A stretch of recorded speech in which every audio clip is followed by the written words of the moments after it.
Well, I joined the Royal Air Force straight from school because I had learnt to fly while I was a schoolboy.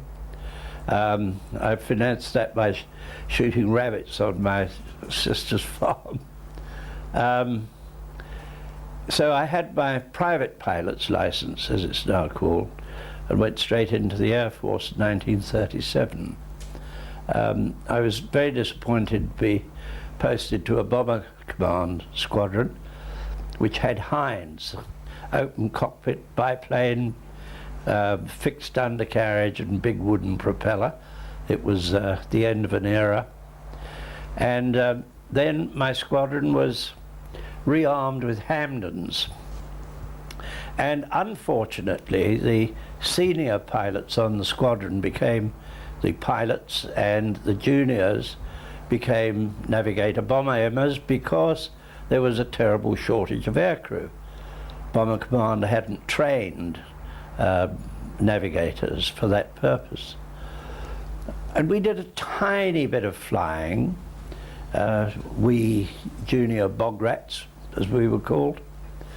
And when the war started, I flew first as a navigator bomb aimer, and suddenly, as people were being shot down, I was given a crew myself, with the magnificent total experience of night flying of 3.5 hours.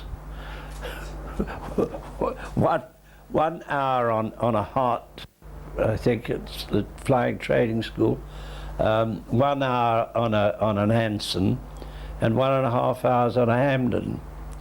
And of course, once the training machine got going, a chap had 90 hours night flying before he went on to operations. So that's rather interesting, in that we've heard so much just recently about youngsters being pitchforked into the Battle of Britain with only a few hours experience on an operational aeroplane. At Bomber Command, some of us were doing exactly the same thing. So I was a very frightened little boy, really, doing ops to begin with. On my first several operations, I think I was learning to night fly and to instrument fly.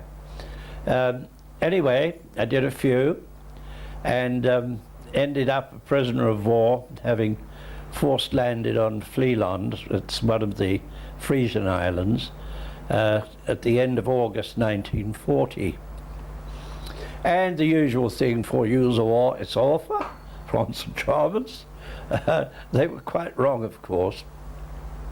And a thing that I observed very, very quickly, they expected us to be very downhearted. And they were all very cock-a-hoop. And I said to my crew, don't let them see you're down, laugh.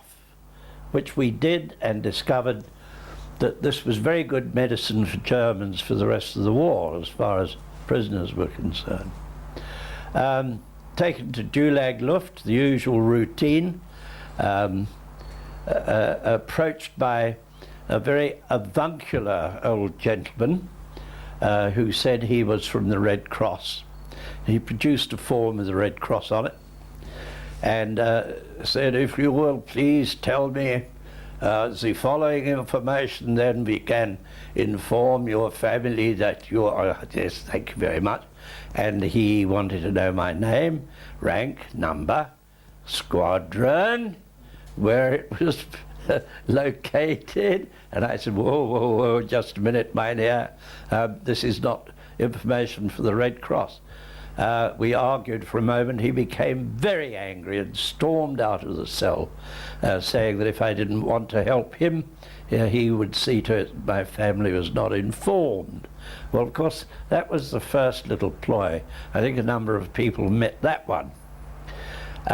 Then a few days at Gulag Luft by Frankfurt, and then off we went to Stalag Luft 1, I think it was, at Bath, from which, after a little short time, unfortunately in the middle of winter, which was perhaps foolish, I what I believe was the first escape ever using German uniform, because there was quite a bit of controversy about that. Some of the senior officers, senior Air Force officers, tried to dissuade me from doing it because nobody was quite sure what the German reaction was going to be. And others, of course, like the famous Auntie Padden, was all for it. And I pulled this trick of marching in a column with guards each side. This was outside the main wire, our compound wire, still inside the German wire. And I about turned and walked back past the column as a German airman in fatigue dress, and got away with it beautifully. I then had to climb over their wire, which unfortunately was in view of the machine gun tower, a bit frightening, and I got away. But I nearly froze to death. When would this have been? This was November 1940. And I remember coming across a milk shed, and I thought, milk will be collected from this shed very soon now and taken to the local town, which was Stralsund. And I thought, well, that's where I want to get anyway. So if a milk lorry does come, I can jump on the back and it'll go the right way. So I hid myself under a heap of leaves. I suppose they were beet leaves waiting to feed the cows. And they were sparkling crisp with the frost. And I got under this pile of leaves just outside the cow shed, and I was shivering so violently that these blasted leaves were rustling. They were so crisp and frozen, making a hell of a noise, which I thought was going to give me away, but they didn't. And a lorry came, and as it drove off, I burst from under this heap of leaves and jumped on the back. It went down the drive, and I braced myself for a turn to the right to go to Stralsund, and it turned left and went back towards the prison camp. At the first opportunity, I jumped off the damn thing and twisted my ankle. And from there on, there are some funny incidents, but anyway, the thing was doomed. I was doomed. I had no money, no papers. I was pretending to be a Schwedischer Matrose, a Swedish seaman, and to get on a ship on the train ferry to Sweden, and I didn't make it, and I was returned. And Auntie Padden, talking about the actual escape, it was the first time that trick had been used, of stepping out of a column and going back. Auntie said to me, it was the coolest thing I've ever seen, the coolest thing I've seen.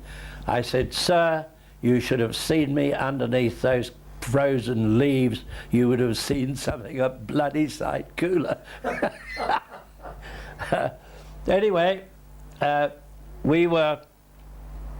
boys who'd been a bit naughty were posted to a reprisal camp for the alleged bad treatment of German prisoners at Fort Henry in Canada. It turned out to be a lot of nonsense, but it was alleged.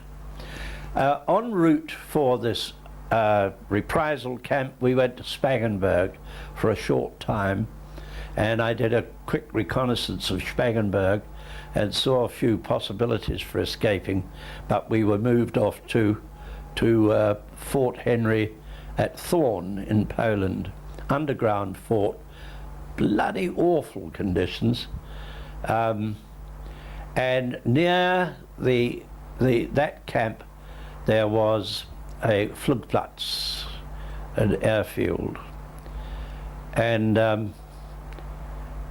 I resolved, if I could, to get home by air, and escaped from there with some other chaps, a uniform job again, got to the airfield with a couple of Canadians and realised, we realised that we hadn't got a hope in hell of getting an aeroplane unless we had Luftwaffe uniform. It was Don Tom and Errol Flynn. And we argued a little bit about whether we should just head for Warsaw or somewhere and put ourselves at the mercy of the Poles, or whether, as I preferred, we should reverse the escape, get back into the camp, make Luftwaffe uniforms or working rig, and then have another bash. And we decided that's what we'd do. So, cutting a long story short, we reversed the escape and got back in, where we then made ourselves German uniform. And then I went down with meningitis, nearly kicked the bucket. And the escape committee said to me, would I give my place to somebody else? And I said I would, very reluctantly, but what else could I do? And Don Donaldson, who became a very, very great friend of mine, forever. He's dead now, poor chap. And they went off, and they were caught trying to nick an aeroplane and disappeared. We didn't know what had happened to them. In actual fact, they had gone to Colditz. Then I worked out another escape and went with another fellow who spoke perfect German. We went in German uniform and we had another crack at it. Unfortunately, Hess had made his bid to England, had been scolded by Hitler for allowing somebody to pinch an aeroplane so easily, although it was a put-up job, and they doubled or trebled the guards. It was very difficult. We were caught actually getting into an aircraft with the object of flying to Sweden. But we were chucked into bloody awful little cells, disgusting, and it was the first time I was told I was going to be shot, which is quite worrying. Anyway, it didn't happen. And in the end, I was told by a German officer that there'd been such a stink about chaps getting out and wearing uniform, which they had been able to make in the prison camp, and then able to get onto the airfield and able to get so close to an aircraft that the commandant of the Flugplatz and the commandant of the prison camp both agreed to hush it up. And that's why nothing happened to us. We didn't even go to Colditz.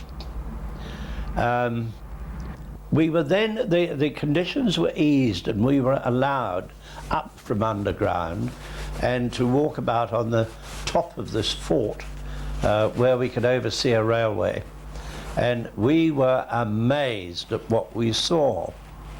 Now, before I became a prisoner of war, I was briefed by A.J. Evans, who wrote The Escape Club. He was a World War I Air Force escaper, and he was sent around by the Air Ministry to talk to bomber crews, to tell them how they should conduct themselves if ever they became prisoners of war. And it boiled down to three things. He said our number one duty was to try to escape. Our number two duty was, and this is verbatim, to be as big a bloody nuisance as possible to the enemy. And thirdly, he said, it would be beneficial if every one of you concocted some sort of code which you can use with the person that you're most likely to write to most often if you become a prisoner. And I did this with my fiancée. I was officially engaged, terribly in love, and I concocted a code with this beautiful girl. And of course all these things I did follow through. But when we found all this vital information, or terribly interesting information about troop movements and so on, there was much more to tell than I could possibly get into a coded letter. We were, however, allowed to buy photographs, which the Germans took, and they sold to us for the monopoly money, the lager marks, which they could turn into proper marks. And we were allowed to send one photograph a month home, stitched to a letter form. And I pondered on this for a long time, did a lot of experimenting, and wound up by, with sandpaper, sandpapering the photograph off one postcard size photograph, and sandpapering the back off another one, so that now I had a front and a back, each of half thickness. And initially I thought I could write on the inside, but it didn't work, because I found that on a light box you could see the writing. So the whole thing became very complicated, and I put a sandwich in between with the message. I won't go into all the detail, but it was quite a tricky job. Suffice it to say that I was able to send home messages of nearly 500 words, plain language, written in minuscule writing with a very, very sharp pencil, and attached this, the first one, to a letter to my fiancée, and the code in the letter merely said, with absolute extreme care, split open this photograph. And that one got home, went to MI5, and then on to MI whatever, whoever was interested in it, and several more followed. They worked very well.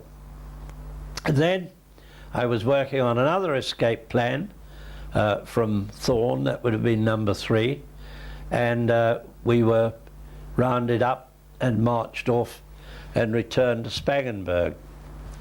I was quite glad to get back to Spangenberg in a way, because it was a beautiful old place, a fairy tale castle, and you could feel ancient life there. For years there had been possibly merriment, and there was some art about the place, frescoes on the wall and so on, and it wasn't the horrible, grim, stinking underground place that Thorn had been, the Polish underground camp. At Spangenberg, we were allowed out over a bridge over a dry moat, had a dry moat round it, and they put wild boars in it, because they're not very friendly animals, and a bridge over to a little stone gymnasium which was surrounded by a barbed wire fence, although one wall of the gymnasium did make the periphery of this enclosure. So the obvious thing was to start a tunnel from inside the gym, from the gym, yes. And I decided to do this from underneath a horse, a vaulting horse. So it was really the first wooden horse, if you like. They had Germans in the yard outside where the chaps were exercising, but they didn't have one inside. And then a German had a brilliant idea that they would put one inside the gym as well, and we thought for at first that this had scotched our plan, but no. We got Don Tom, who was quite an acrobat, to perform some extraordinary manoeuvres just outside the door of the gym, which was sufficient to make our sentry inside the gymnasium look out for a moment, and a team lifted the top off the box horse. Dominic Bruce, who was very small, dived in, put the lid on, continued jumping over the thing. Meanwhile, he was cutting a hatch in the wooden floor to start the tunnel. and that tunnel did progress. But meanwhile, Dominic Bruce and I were exploring every inch of that castle. It's great fun. We had to make sure that we were never spotted by two characters whose job it was to keep an eye on the prisoners. One was an old artilleryman named Mel, and the other was a dreadful old fella, hunchback, large drooping white moustache, and he was known as Shag Nasty. And I used to say that I thought Shag Nasty had been found walled up in the castle. Anyway, we made our way, it was quite an adventure, into the attics of this old castle, and made our way over to a part of the castle which we couldn't get to from down below. We found a way down and through a few locked doors into the quarters of the commandant of the forestry school, which had been housed in the Spangenberg castle. And he was a reserve officer, and he'd been called up and he'd gone off, but in his wardrobe was his very best Sunday suit, uniform I should say, some beautiful suits, hats, a briefcase, even an old stale cigar, a Luger pistol with 32 rounds, and a Mannlicher Schnauer hunting rifle with boxes of ammunition. So we locked all this up again and went back down in great excitement and told the senior British officer what we'd found. He said we were on no account to touch the firearms. We could incur terrible penalties. He was quite right. But we were quite certain that there must be a way to use the German Hauptmann's uniform and those beautiful civilian suits. The problem was that there had been prisoners at Spangenberg before us, and one or two people had worked a walkout stunt. Some walked out as painters who were in painting, and they picked up a ladder and dressed themselves like the painters and walked out. And somebody else had done another walkout. And the Germans had said, right, never again, we're going to have a watertight system on the gate whereby this can never happen. The guard on the gate on our side, the castle side of the moat, had a key, but he was not allowed to unlock the gate unless he called the guard commander from the other side of the moat, who came over and authorized him to open the gate. Now, anybody wanting to go into Spangenberg had to go to the guard room, report to the guard commander, have himself identified, sign a book. The guard commander took him to the gate, told the sentry to unlock the gate, put the man inside, locked the gate, went back to the guard room. When that person wanted to come out, the sentry did not unlock the gate. He called the guard commander, who came with the book, identified the man as the one who he had allowed in, and let him out. And the whole thing was supposed to be fireproof, waterproof, airproof. So we had to find a way to break the system. We had to work a jolly good psychological swindle. Well, what you do under these circumstances is watch the system at work for long enough, and eventually, with a bit of luck, you will find a little weakness. You watch for long enough, and sure enough, there was a weakness. The first weakness was that after lunch, our orderlies took what scraps there were from the kitchen, peelings and things. Not that we didn't eat most peelings, because we did, but there was always a bit of rubbish from the kitchen. And they would take that to the gate, and the sentry on the gate would call the guard commander. He would come, unlock the gate, allow those orderlies to pour that rubbish into the moat for the wild boars to eat, and then he would put them back inside, and the man would lock the gate and the guard commander would go back. But one guard commander, who was a little bit sloppy, said to the man on the gate, "You don't have to call me out of the guard room just to let a couple of chaps go onto the bridge and pour something over and then you lock them back in. You can do that without me." He was probably busy in the guard room playing cards, you see. So that was one weakness.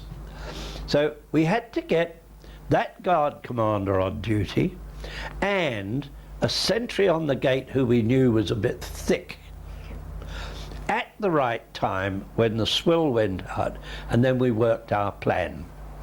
We got the right guard commander on, we got the right sentry on the gate at the right time, and then our camp interpreter went down to him and said, "Has the German army officer with the 2 Swiss doctors gone out yet?" And that guard was either going to say, "What the hell are you talking about? There isn't any such person," or he was going to say, no, which meant that he was prepared to believe they were in there, and also it conditioned his mind. When we got that answer, our interpreter put his thumb up behind his back. We said, "Right, ready." We were dressed and ready for off. Myself as the German Hauptmann, and the other 2 as Swiss doctors in immaculate suits, one with a beautiful briefcase under his arm, and what is more, a cigar, which no prisoner of war could have, you see. And our orderlies went to the gate. A sloppy system. The gate was open for them. When it was open, they started making a little bit of nonsense with the sentry. We emerged, marched the length of the thing. I had very carefully rehearsed. I looked at my watch and said, "Du lieber Gott, Herr Doktor, schon 1:45, kommen Sie über den Wein again," which means, "Good God, look at the time, it's already 1:45. Come on, we must get a move on. Rush, rush, panic, panic, panic." And this poor old dim sentry said, you know, and I said, "Quick, come on, we haven't got time." And he thought, "Oh, bugger it," and he saluted, and we walked out past him. So far, so good. Unfortunately, they were about to change the guard, and they were all sitting outside the guard room having a last puff before the corporal told him to fell in, you see. And out comes this German officer, and oh, that's done it. There's bound to be 1 or 2 there who'll recognize us. However, they dropped their fag ends, stood up, saluted us. I said, "Heil Hitler," walked past them, no problem. And into the bushes which clad this pimple of a hill that Spangenberg stood on, and collapsed in hysterical laughter. We had arranged with the chaps in the castle that if the balloon went up, they would put wet grass on the kitchen fire and send up a white smoke signal. We ripped these clothes off because underneath we had Luftwaffe uniforms. I was a Stabsfeldwebel with Flugzeugführerabzeichen, and the other 2 were airmen. We kept the little briefcase which had a tiny bit of food in, and a razor, and a boot brush, so that we could keep ourselves looking like smart Luftwaffe men. And set off up a long straight road towards the forests, which were about 1.5, 2 miles away. No cover on this road. And we looked back at the castle, and there was no white smoke. And we were very happy. And we would not have been so happy had we known that the white smoke had gone up while we were still peeling these clothes off in the bushes. Anyway, we marched up this long straight road until Eustace Newborn, who we had got to join us. Now, he was a South African pilot who had flown Junkers 52s and Junkers 83s pre-war in South African Airways. And of course he was invaluable because with little Brucey a navigator and Eustace Newborn as the pilot with hundreds of hours experience on Junkers 52s, we had decided to take a Junkers 52 or nothing. So here we are walking up this long straight road. Eustace Newborn looks back and says, "Don't look now, I think we are being followed." And indeed we were. It was a search party after us. 3 motorbikes and sidecars roared past with chaps with Schmeiser machine guns, and then 3 lorry loads of troops. And as each lorry load went by, the chaps waved and said, "Hey!" And we said, "Hey!" Next one, "Hey!" Oh, next one, "Hey!" Oh. And a chap yelled off the back, "3 prisoners just escaped from the castle!" We said, "Oh, right." They were looking for an army officer and 2 civilians, and 3 Luftwaffe men had got nothing to do with it. And that was fine. And we got to the forest. We slept the night in the forest.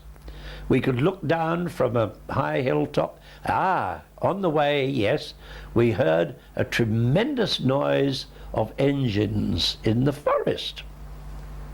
And we were so intrigued, we very gingerly made our way until we could see this setup. And there were great sheds with little small track railway, small gauge railways running in amongst them, and trolleys with massive engines on them.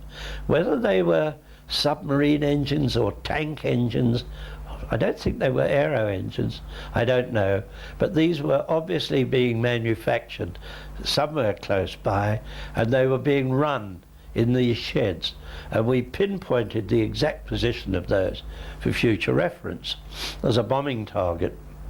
And then we found a place to sleep in the woods. Weather was fortunately very good, and we looked down in the morning on Castle Airfield and planned our attack. Long story, I'll cut it short, but we managed to get onto the airfield, quite funny actually. And I suppose we must have spent nearly 2 hours on the airfield looking for a Junkers 52 or an 86, and to our chagrin there was neither there. And we had resolved that we would take those or nothing. We weren't going to throw away this tremendous advantage of having Eustace, a trained pilot, on that type of aeroplane. We were going to fly to Switzerland. So we decided to head for Belgium and call in on all airfields en route to look for the right aeroplane. And unfortunately, there were no more airfields en route, and we walked for 10 days. Had just about got to the Belgian frontier, went through a little village where there was an off-duty guard leaning on his bike, chatting to one of the girls of the village. He hadn't got a rifle with him or anything. And as we walked by, he saw that I was a Stubbs-Feldwebel, sprang to attention, saluted, and I thought that was fine. He did look at us a bit hard. And the other said, "Pete, we don't like the way that bugger looked at us." And I said, "Well, no, it did look a bit strange." And we debated whether to make for the woods or whether to carry on doing nothing suspicious, walking as if we owned the place, because we'd been saluting officers and common privates had been saluting me, and we'd been Heil Hitlering all over the place. We were doing jolly well for 10 days. And this guard came cycling after us with another guard, both with rifles. and an old civilian. And they all jumped off their bikes. He still wasn't sure of himself. He saluted again and said, "Bitte, Herr Stabsfeldwebel, I would like to see your papers." I said, "What? Ich bin Stabsfeldwebel, Sie sind Soldat." And it was no good. He said, "Look, you know, it's the rule. Any German soldier can demand to see the papers of any other German soldier." The game was up. I shouted at him again. The rounds went up, the rifles, and the chap said, "Ich glaube, Sie sind Engländer. I believe you're Englishman." That was that. We are piled into a big open Mercedes-Benz with this guard who'd caught us and several others to be taken off for questioning by the Gestapo. It's always important to find out what had caused your capture. So I chatted this chap up. He became very sentimental, showed me pictures of his wife and children. Ja, Krieg ist schlecht, nicht, all the usual stuff. And I said, "You know, you could get a Kriegsverdienstkreuz for this. Very good the way you caught it." "Yeah," he's very pleased with himself. "How did you know?" I said. He said, "When the Stabsfeldwebel walked past me, I said to myself, where have I seen him before?" And I thought, during my training in Poland, 9, in Frankreich, 9, and then I remembered where I had seen you before. You see, until 2 weeks ago, I was a guard at Spangenberg, and I have seen you on the other side of the wire. What can you do? What can you do with luck like that? Oh, lots more cooler. Oh boy. And another very, very frightening experience. Am I going on too long? No, you carry on. All right. A very frightening experience. They put the other two in the cells in Spangenberg, and they put me in a cell in the town for some reason which I did not know. They were trying to find out where that uniform was, and I wouldn't tell them. And they tried all sorts of tricks. Then a good old boy who we call Frankenstein came down. He'd been a prisoner in World War I, and he was a kindly old chap. And he brought me some mail, a letter and a picture of my fiancée. And he said, "It is a pity. We all admire your escape. It was very, very good, but it is such a pity that they want to shoot you." And I thought, well, they want to shoot me. What does that mean? And the next day, 2 horrible-looking thugs came down to the cell with schmeisers, and I thought, well, God, if ever I've seen the murderers of the princes in the tower, these 2 are it. And they said, "Komm, raus, Spaziergang. Come on, get out, exercise." Now, outside this village cell, or cells, there was a little exercise yard with high wall and barbed wire around the top, and that's where prisoners were supposed to exercise.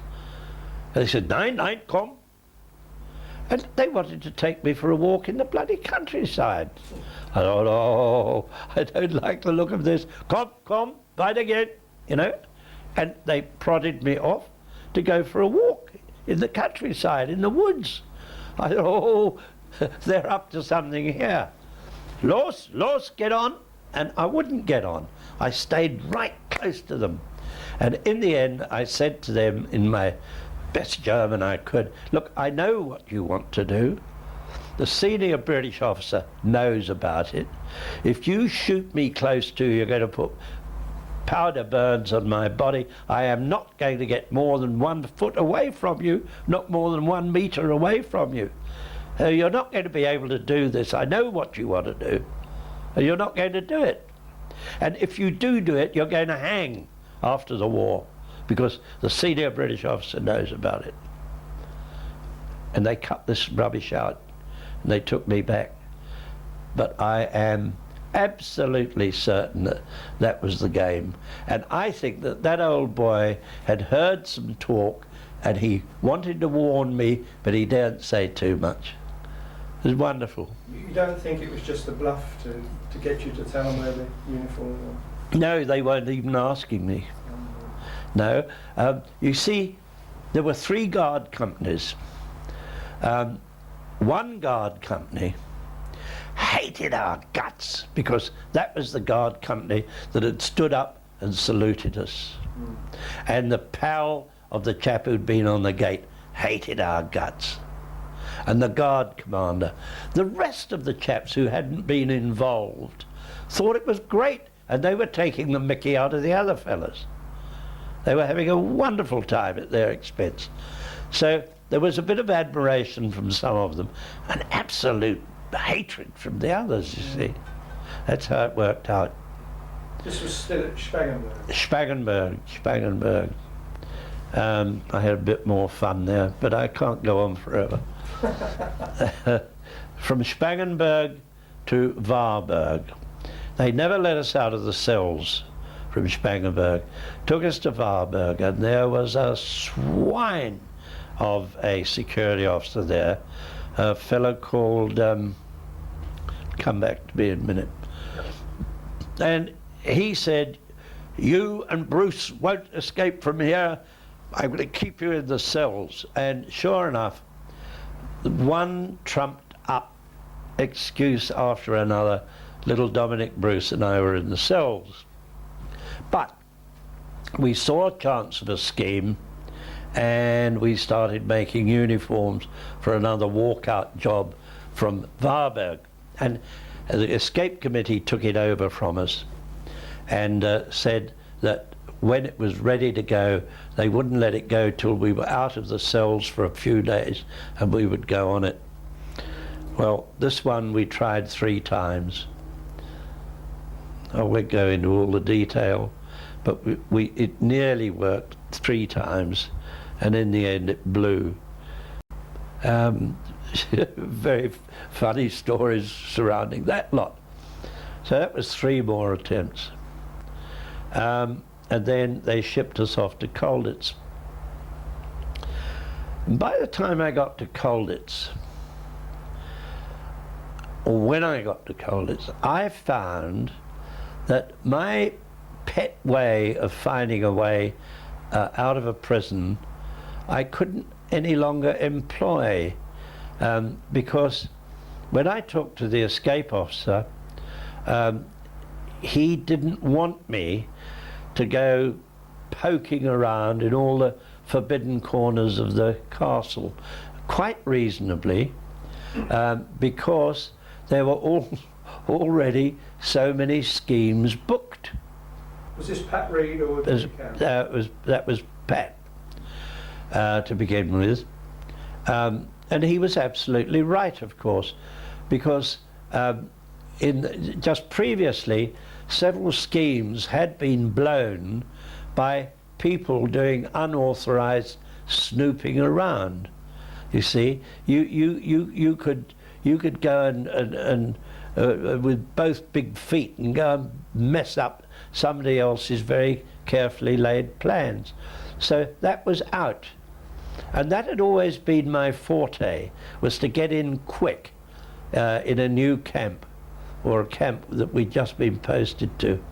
Because as you escape, an avenue closes, and you do another escape, another avenue closes. And that was the whole thing, the whole time, in all prison camps. And they were all escape. No, they were all, well, a lot of chaps had been sent for one escape. I'd had a very, very good run for my money. It was 1, 2, 3, 4, sort of, yeah, 4 and a half, as it were, already. And the other chaps who were already there had worked out some schemes. They were much better organised. They now had some good forgers. They had money, which had been sent out from England. But I couldn't get onto a scheme.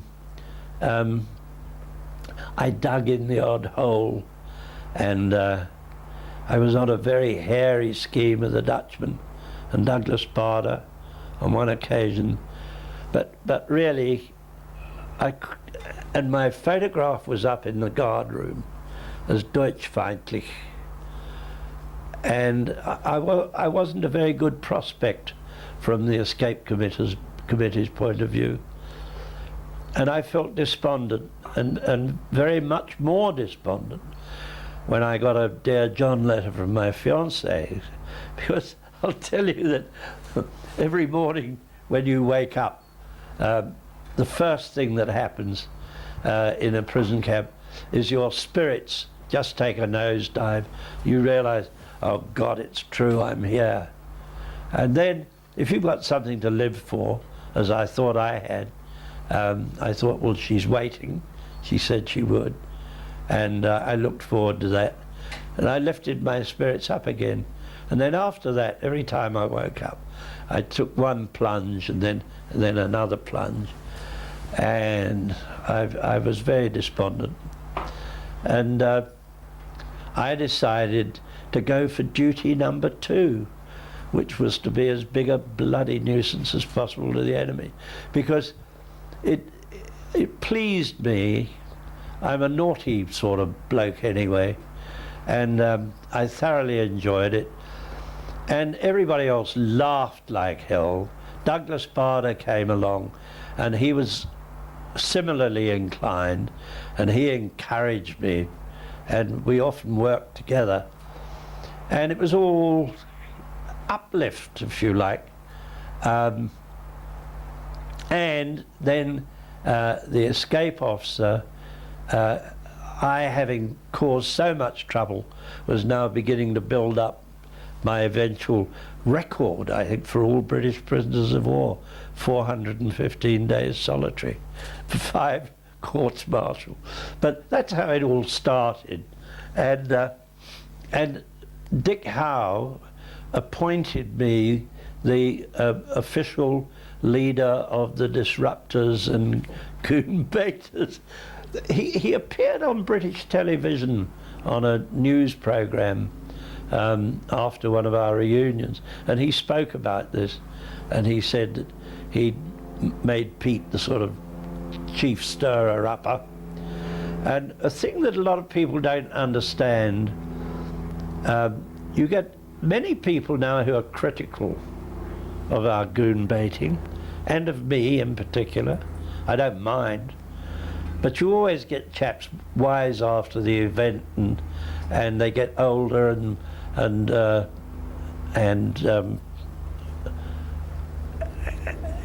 politically correct, and more respectable, and more mature, and some of them tend to look back and say, you know, oh, hooliganism, boisterous nonsense.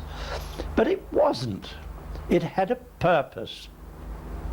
And if you were going to disrupt the whole running of the place only when people escaped in order to give them more time, it was obvious why you were doing it. So you had to do it often. So that the German reaction was, oh God, here they go again, call in the riot squad, you know, and you gave them hell, and at a price, because you ended up in the cooler. But that way, when somebody did escape and you started all this sort of rowdiness, it was nothing very out of the way, and they couldn't immediately say, aha, somebody's escaped. Now that was the purpose, and I must admit I quite enjoyed it. Hence 5 courts-martial. I don't think anybody else got more than 2. Dominic Bruce got 2. 415 days solitary. It didn't bother me all that much. I used to lie in my cell and take off. I used to imagine places, I used to imagine people. I used to have imaginary conversations with them, and hours would go by, and then the rattle of the bolts, and it would be midday slop. The worst aspect of cells was no Red Cross food. That was the worst thing. A hell of a lot of people, as you will know, did go seriously round the bend. I think there were those among us who became a little bit unbalanced from time to time. There was an opinion that I was for a bit. I wouldn't be at all surprised. There are great periods that I remember nothing about. I find it very difficult to get the chronology of things that happened at Colditz. Previously, I remember everything exactly as it happened. And I've written quite a lot of this. I'm writing a book. I wrote most of it 20, 30 years ago, and some of it very soon afterwards to keep it fresh. But Colditz became, in places, a bit of a blur for me. Then Colonel Todd came along shortly after an influx of chaps from Eichstätt. And these chaps had only been involved with one tunnel. And some of them, bless their hearts, they were all jolly good chaps. But they're mostly army chaps, and I don't think they were escapers of the same ilk as some of us. And they were from a different school somehow. Some of them referred to us rather condescendingly as the men of spirit, you know, as a bit of a sideswipe. And we refer to them as the Eichstätt mob. There was a little bit of friction, but mostly very good-natured friction. They formed their own little messes, and some of them were rather aloof. They were jolly good chaps, and of course there are always exceptions. There were some very marked exceptions, very marked exceptions, wonderful chaps. And then there was the Prominenti, of course. And then Colonel Todd came along. Now, nobody knew at that time, and it was revealed to me only quite recently when I read Major Jack Pringle's book about Colditz. And he was a close friend of Colonel Todd. And Colonel Todd told Pringle, and Pringle writes in his book, that the Germans sent Colonel Todd to Colditz with the express purpose of cooling it. Because the Germans said, if it goes on the way it is, somebody is going to get shot. It's going to end in bloodshed. So, according to Jack Pringle, Colonel Todd told him the Germans had explicitly briefed him to cool it. Now, I have the greatest admiration for Colonel Todd. I thought he was a great man, a wonderful epitome of a senior officer, a soldier. I think everybody respected and admired him, and I certainly did too. But I feel it was a little bit hard that as I was the sort of leader of the band, where the naughtiness was concerned, I think he might have said to me, Tunstall, I want to see you in my room and have a chat. And he could have told me that he wanted me to stop it. And on the principle that you obey the last order, I was obeying my last order. That was to be as big a bloody nuisance to the enemy as possible. That's what I'd been told to do. And I was doing it bloody well. And if he had told me explicitly not to, I would have obeyed him. But he didn't. He never spoke to me until the day that we were moving away from Colditz, getting onto the trucks the American trucks that were going to drive us to Calais.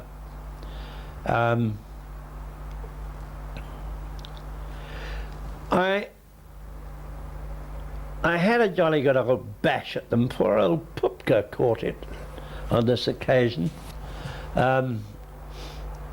We, the naughtiest, lived in what they call the Belgian quarters, because the Belgians had lived there before they were moved out. It was an attic, a stone spiral staircase down, and when that awful hooter went to say on parade, you know, and the whole place vibrated. Oh, it was awful. It was in a sound box. And everybody came for this spiral staircase, bleary-eyed.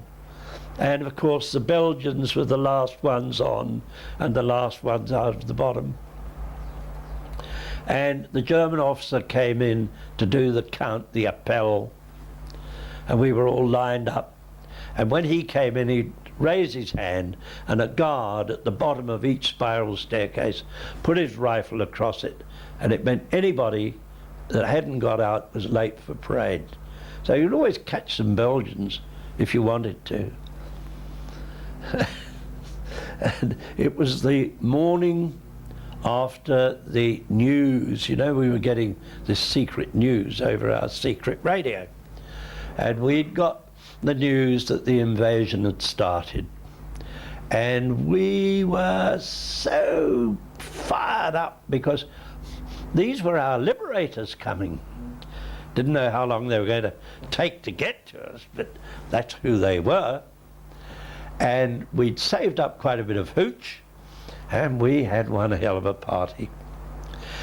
And I was caught with one or two others late on parade, coming down very bleary-eyed. And I was hauled up to the officer, who happened to be dear old Pupka. I liked Pupka very, very much. I thought he was a decent chap. Didn't like Eggers much. And through an interpreter, I was asked the usual question, why were you late for parade? And I knew that it wouldn't make any bloody difference what I said. I was going to get 10 days. So I decided to say in a very loud voice, I was so bloody pleased over the news of the invasion, I didn't care if I was late for you bloody Germans for the rest of my life. And there was a great cheer. I said bastard Germans.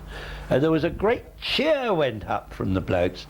And David Hunter and one or two others shouted, that goes for me too, you know, way, another big cheer. I was marched out, and everybody cheered as I was marched off. And it was a bloody nearly a riot. And apparently, I learned afterwards, quite a long time afterwards, because I think I was out for 13 weeks on this occasion. Colonel Todd got the chaps together, and he lambasted them and said he would not have this kind of gutter snipe behaviour. Those were his words, I'm told. He said it was like kicking a man when he was down. I don't think most of us thought they were down yet. And he wouldn't have it. I didn't know about all this. And apparently a little deputation went to his room, I know who they were, and remonstrated with him, and said they thought it was a little bit hard, especially the gutter snipe bit. And I don't think the colonel liked that at all. I think it was the nearest thing that he'd seen to a bit of mutiny ever. And I think that sealed my fate. He now hated my guts. And on our very last day in Colditz, Dick Howe, as usual, the escape officer, was our operational leader, as it were. And the Americans advised him, and he had he'd got a BMW motorbike, they advised him that it would be a good thing if he rode in front of the convoy of trucks taking us to the aerodrome, and also advised him that there could be little pockets of resistance because there were a few fanatics lying up in woods who'd been bypassed, Hitlerjugend, things like this, who were longing to have one last shot or two at the enemy. And they said it would be a good idea if some of us were armed and could return fire if this did happen. And Dick told me, and I said, well, I can get a rifle. And we did, some of us got rifles. And I had a rifle over my shoulder, and Colonel Todd saw this, and it was the first time I remember him ever speaking to me. He sneered, and he said, "What are you doing now, Tunstall? Playing soldiers?" And, oh God, I felt so hurt, because I really admired the man. Gee, I felt hurt. That's not fair. And I thought, to hell with it. Who cares? We're going home. That's all that mattered. And off we went to Kaleda. And piled into this Dakota. And I thought, I'm going to be cheeky. And I went right up the flight deck and sat in the captain's seat, so that when he came up, as an American, I said, "Oh, sorry, I'll get out of your way." It was just so wonderful to see the cockpit of an aeroplane. He said, "Oh, gee, stick around." And that's just what I wanted. That's what I wanted. And we got airborne. I said, wow, this is a great moment for me. I haven't been airborne for 5 years. He said, "You haven't? Well, get in there and drive." And he got out of his seat. There was the first officer, as I said, the second pilot. So I got in the seat, and he said, "Are you familiar with this ADF thing?" And I said, "No, I'm not." He said, "Well, that's easy. You just keep that on there, and that keeps you on course. And are you happy?" I said, "I'm happy." And he went off back aft to talk to the boys, you see. And apparently, I was told afterwards, he said, there's a friend of yours up there, he's flying the aircraft, a fellow named Pete." They said, "Oh, for Christ's sake." I'm also told that when we crossed the White Cliffs of Dover, and I'm told that the prisoners were looking very stony-faced out of the window at this, and the American crew were wiping their eyes. It's rather touching, isn't it?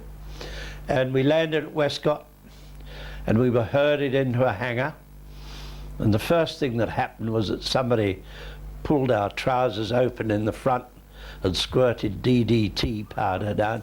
And the second thing was that the Salvation Army people gave us a cup of tea and a bun, and then we were directed towards some card tables where there were MI5, I think they were, officers. Some of them were women, young women, officers. Of course, I made straight for one of them, naturally, and sat down, and we had to fill in a quick form just so that they knew who'd come back and who hadn't. And she said, name, Tunstall, Peter David, flight lieutenant, and she stopped. And she said, "Aren't you the one who bring back messages inside the photographs?" I said, "Yes."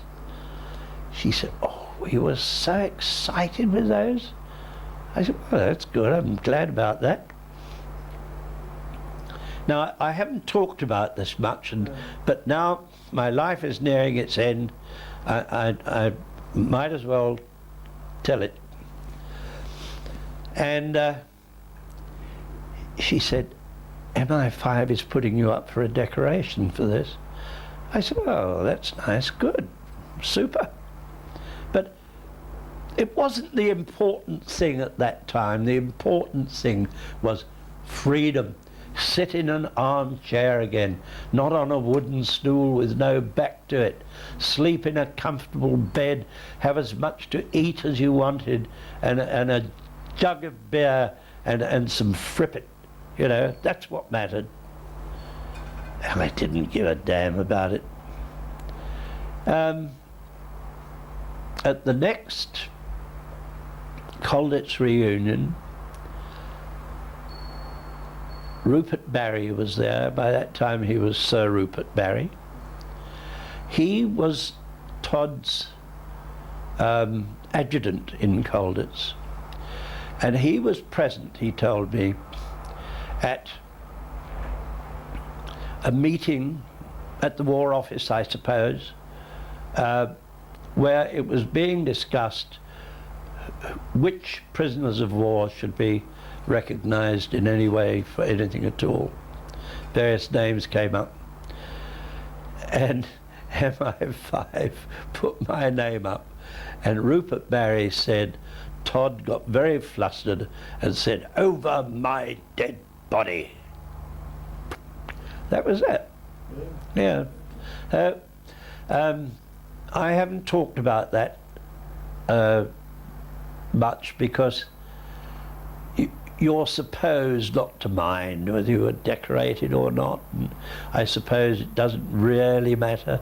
But, you know, I spent the rest of my time in the Air Force with 3 pretty piddly little ribbons up. It looked almost as if you hadn't done anything in the war at all. And I think I think we got a slightly rough deal. All the time we were prisoners, they stopped 1/3 of our pay, so that we could have this German monopoly money.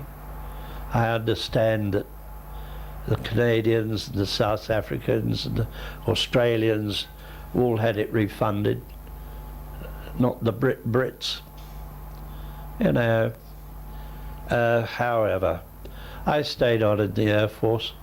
I was one of the 3 first to get back to flying, and I volunteered for Tiger Force to go and bomb Japan, and was accepted. But of course the atom bomb went off before we'd finished our refresher training. So that was really the end of the war as far as I was concerned. Can I take you back then and ask 1 or 2 questions? Yeah, sure. From different parts. I mean, I've read somewhere, I was told, I think perhaps by Dominic Bruce, that at one stage a CO of yours, I think this was early on in the war, said that no news about Tunstall was about is that true? Yeah, well, I've always said that, as far as I'm concerned. No news is bad news, because if you've got something exciting and uplifting to tell people, tell them. And I feel that if you're down in the dumps, what the hell, you don't want to bother everybody else with it. Going back to Colditz, I mean, the famous stories that we've all read about and know about, the ladder incident, I believe you're involved with that. Willie Ponert's ladder. Yeah, little Willie. Yeah. Billy. Yeah. It's funny, you know.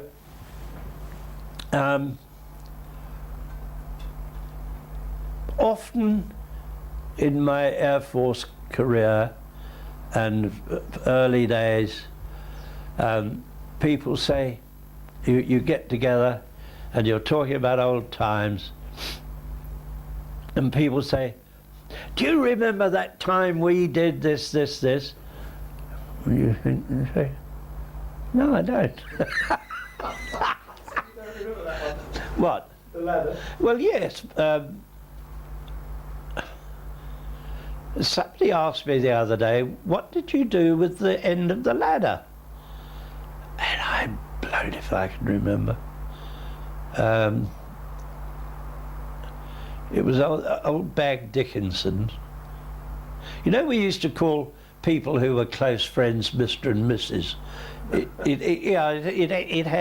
It had no sexual connotation whatsoever. This was Dick Howe. He was a great nickname maker. And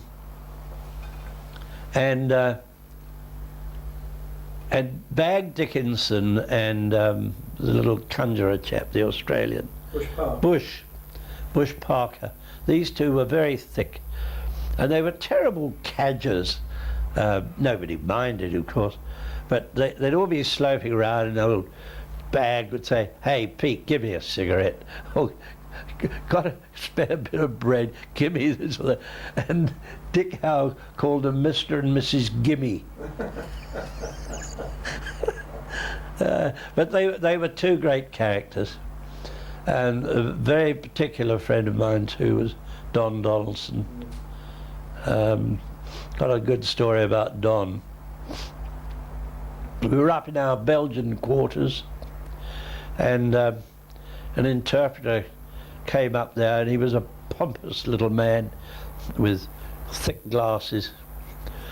And he came up there to lay the law down to us about something or other that we were doing that the commandant didn't approve of. And he yapped on and yapped on. Donaldson was sitting in a corner reading a book. And this chap said, "The commandant will no longer tolerate if you do this and that." And we were saying, yeah. Donaldson learned his book, said in a very quiet voice, "Excuse me," and this chap looked at him. He said, "Why don't you take a jump out of the window and take a flying fuck at the world?" And went on reading his book. And that was typical Donaldson. Typical. He was Canadian, wasn't he? Yeah. He was a Groucho. He was Groucho Marx. Was he? Oh, absolutely. What about people like, do you remember Chalupka, for example? Oh, yes. He was the great blackmailer, wasn't he? Or the scrap? Yeah, well, he spoke fluent German, and it had a terrific personality. I think girls fell for him like a ton of bricks. There was the great story about the dentist's assistant and so on. I'm sure you've heard that. And Checo was always fun. I remember him saying one day, and then I went to the outrance and I went out. I said, "Outrance? What do you mean the outrance?" He said, "The place where you go out, the outrance." I said, "There's no such bloody thing as an outrance." "Of course there is. There is an entrance and an outrance." Dear old Checker, a lovely chap. What about Barder? We hear so many stories, not all complimentary about Barder. Ah, dear, oh dear, oh dear. Yes, I know. Look, I know that quite a bit of feeling ran against Douglas Barder, because he was the great Douglas Barder. He always wanted to be in the forefront of everything. I think he did like to get the credit. I think so.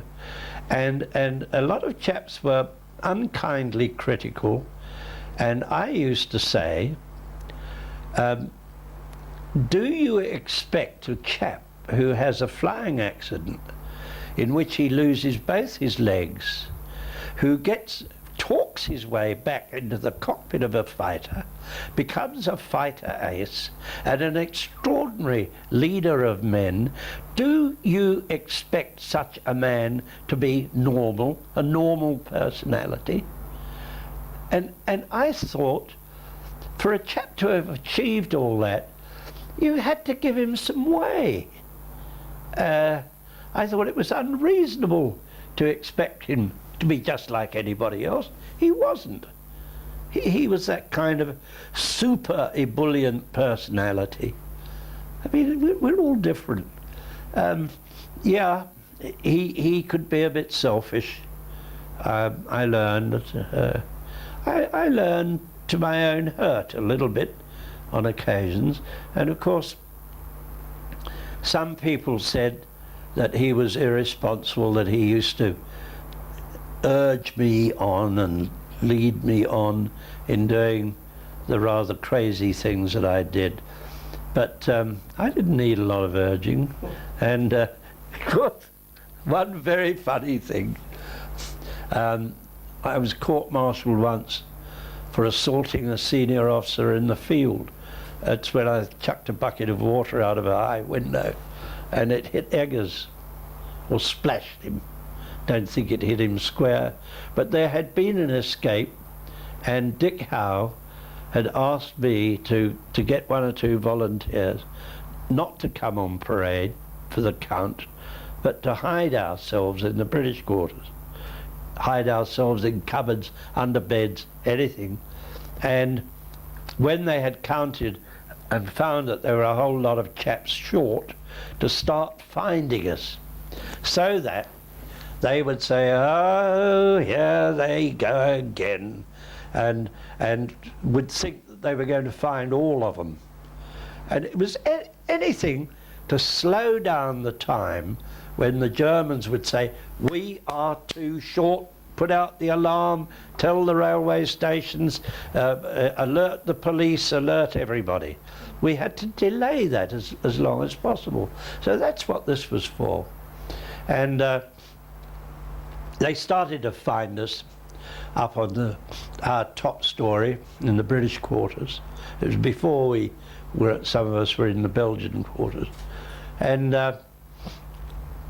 having found us, instead of marching us down, Eggers ordered that we were to be kept up there. And how many were we? And keep the blighters up there, and we'll stick them in the cells afterwards. But in the meantime, let's get on with the count. And we were left to wander about on our floor. There's nowhere we could go, and there was a guard on the entrance to our quarters. We were caught. So they were getting some semblance of order down there, you see. So I thought, well, we've got to stuff this up. I got a bucket of water. And just when the parade was getting organised, you see. And of course, the chaps down below reacted. I mean, they were all in it. They, absolute amazement and horror. And they all milled about and completely stuffed up the count again. And then there was the long delay getting everybody organised. Chaps were all wet and complaining, and, you know, it was an absolute hoot. They were wetting themselves with laughter, never mind anything else. A semblance of order, and I got another bucket ready, and I looked out, and I couldn't look straight down because of the bars on the windows, you see. So I was ready to sling out another bucket, and Barder signalled me, you know, don't do it, wait, you see. I thought, and he had his finger up like this, and then he said, no, and I'm off.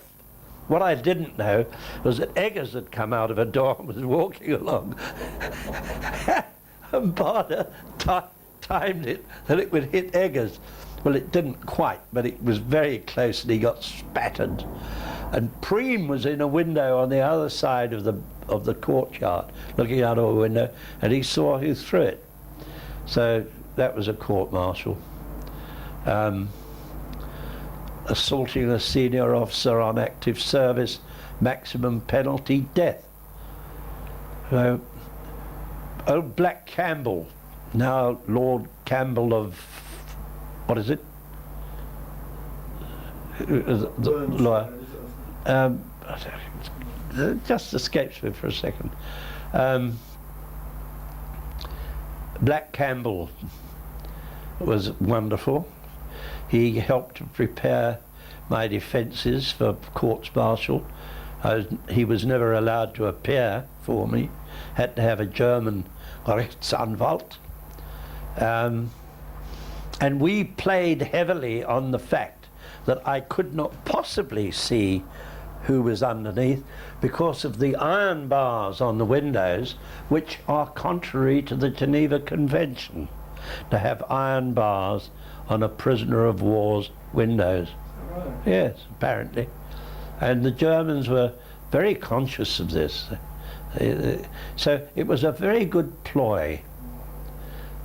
Were your court-martials always fair? Well, funnily enough, I thought they were.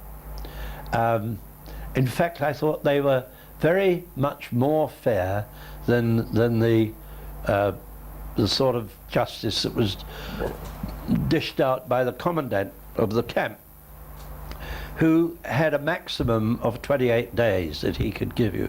Very similar to British military law in that way. But there were some awful differences. The first thing that happened in court was that your previous record was read out, which you must not do in British justice.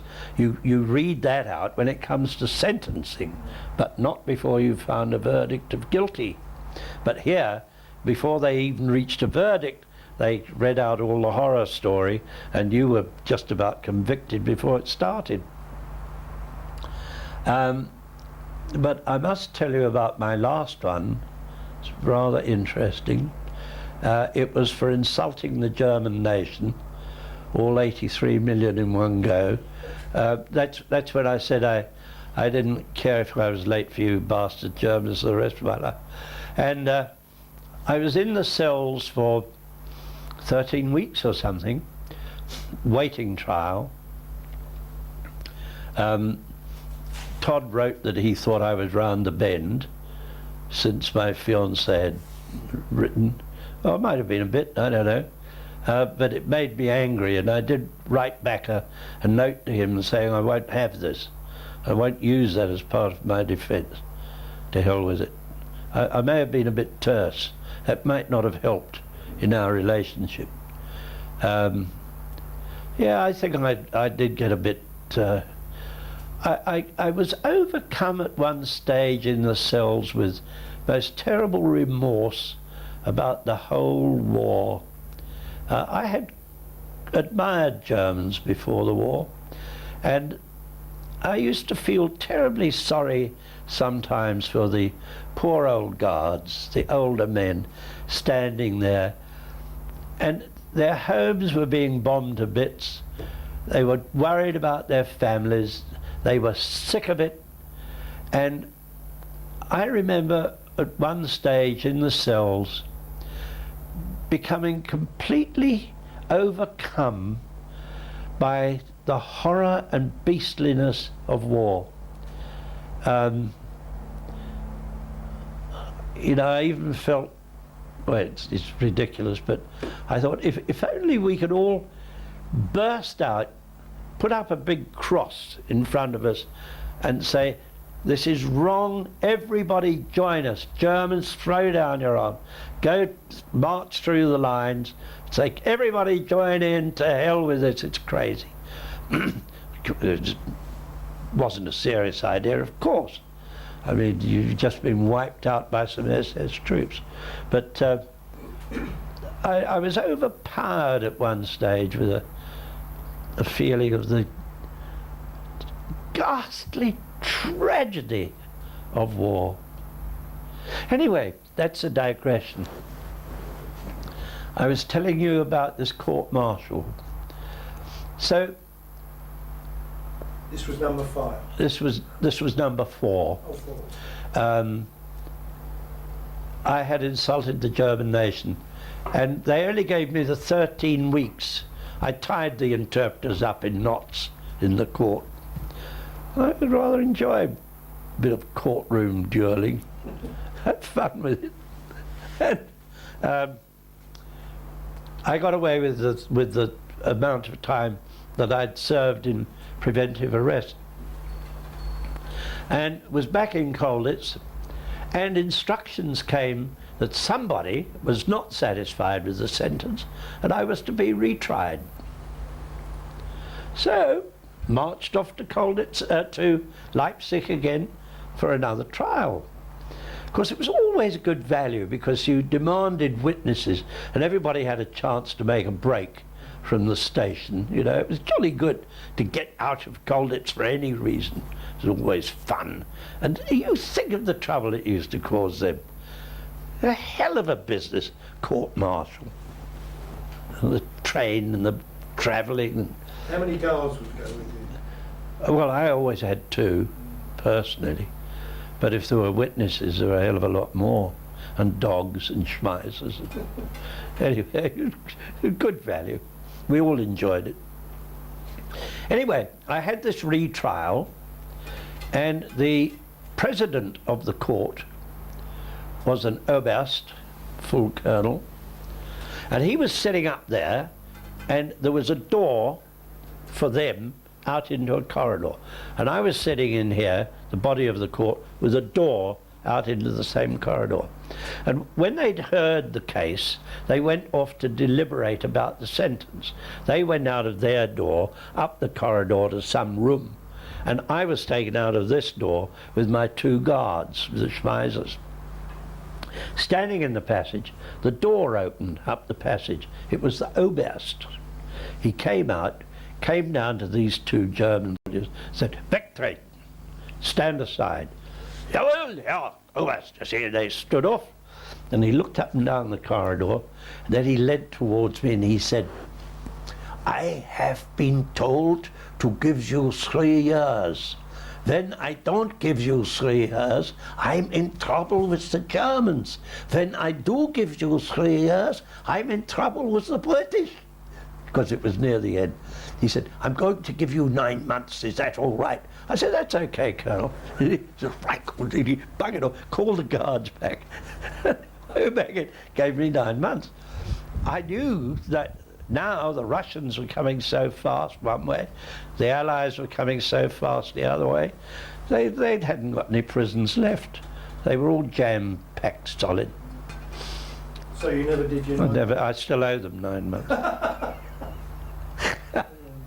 That's brilliant. But during that 13 weeks, they took me off to a prison in Leipzig, which was an unheard of thing. There were no prisoners of war there. All the other inmates were German soldiers. And I was on a level where all the cells were occupied by one German officer. And the German troops, prisoners, were down below. And I've never lived so well in prison camp. I was nicely treated. They just treated me the same as they were treating German officer prisoners. And the chap in the cell next to me was a Luftwaffe, young Luftwaffe pilot. He was in for bending the wingtip of a Condor, the 4-engine thing, on the edge, on the corner of a hangar. Unforgivable offence, taxiing accident.